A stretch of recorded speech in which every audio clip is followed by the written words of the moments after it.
নমস্কার বন্ধুরা, বংহ্যাংলায় আপনাদের স্বাগত। আজকে দুপুরের মেনুতে বানিয়েছিলাম দুর্দান্ত স্বাদের এই বাদামি পমফ্রেট কারি। বাদামি পমফ্রেট কারি বানানোর জন্য আমি নিয়েছিলাম 5টা পমফ্রেট মাছ। মাছগুলোতে প্রথমেই নুন, হলুদ আর একটু সর্ষের তেল দিয়ে খুব ভালো করে ম্যারিনেট করে নিয়েছি। ভাজবার আগে মাছটা এভাবে ম্যারিনেট করে নিলে মাছটা খুব সুন্দর ভাজা হয় আর ঝোলে দিলেও খেতে অপূর্ব লাগে। এরপর কড়াইতে তেল ভালো করে গরম করে নিয়ে মাছগুলো একটা একটা করে ভালোভাবে ভেজে নিতে হবে।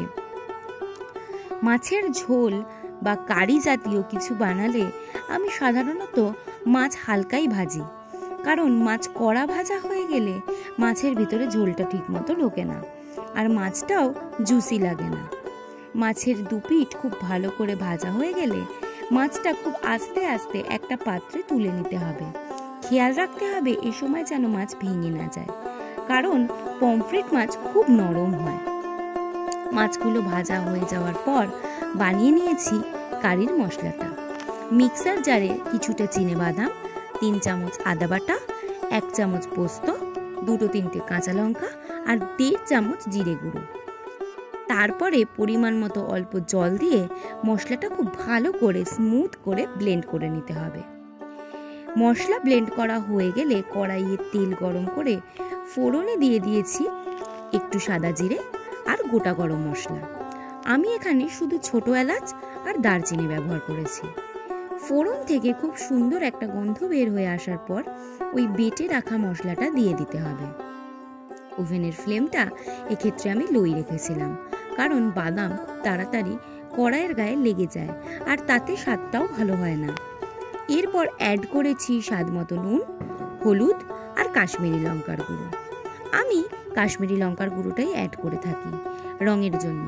কাশ্মীরি লঙ্কার গুঁড়ো রান্নায় দিলে রঙটা খুব সুন্দর হয়। আমাদের বাড়িতে ঝাল কেউ খায় না, তাই শুকনো লঙ্কার গুঁড়ো রান্নায় ব্যবহার করার চল আমাদের বাড়িতে বিশেষ নেই। আপনারা যদি কেউ ঝাল খান তবে সেক্ষেত্রে শুকনো লঙ্কার গুঁড়ো অ্যাড করতেই পারেন। তবে আমি শুকনো লঙ্কার থেকে কাঁচা লঙ্কাটাই বেশি প্রেফার করি। শুকনো লঙ্কার ঝালটা কিন্তু শরীরের বেশ ক্ষতিই করে। এরপরে আমি দিয়ে দিয়েছি 1/2 চামচ ধনে গুঁড়ো। সমস্ত মশলা একসাথে দিয়ে খুব ভালো করে কষে নিয়ে দিয়ে দিতে হবে জল। জল আমি একটু বেশিই দিয়েছি, কারণ যেহেতু বাদাম আছে ঝোল কিন্তু টেনেই নেবে। এরপরে গরম মশলা গুঁড়ো আর স্বাদ মতো চিনি দিয়ে মশলাটা আরও একবার মিশিয়ে নিতে হবে। তারপরে মিক্সি ধোয়া জল দিয়ে কড়াইয়ের লিডটা আটকে কিছুক্ষণের জন্য রান্না হতে দিতে হবে। ততক্ষণে আমি 3-4 চামচ টক দই খুব ভালো করে ফেটিয়ে নিয়েছিলাম। দই কিন্তু খুব ভালো করে ফেটাতে হবে, লাম্পস থাকলে চলবে না। টক দই ঝোলে দিয়ে একটু নাড়িয়ে চাড়িয়ে মাছগুলো আস্তে আস্তে দিয়ে দিতে হবে। মাছগুলো এবার চাপা দিয়ে একটু ফুটতে দিতে হবে, যাতে মাছের ভিতরে মশলাটা খুব ভালো করে ঢুকে যায়।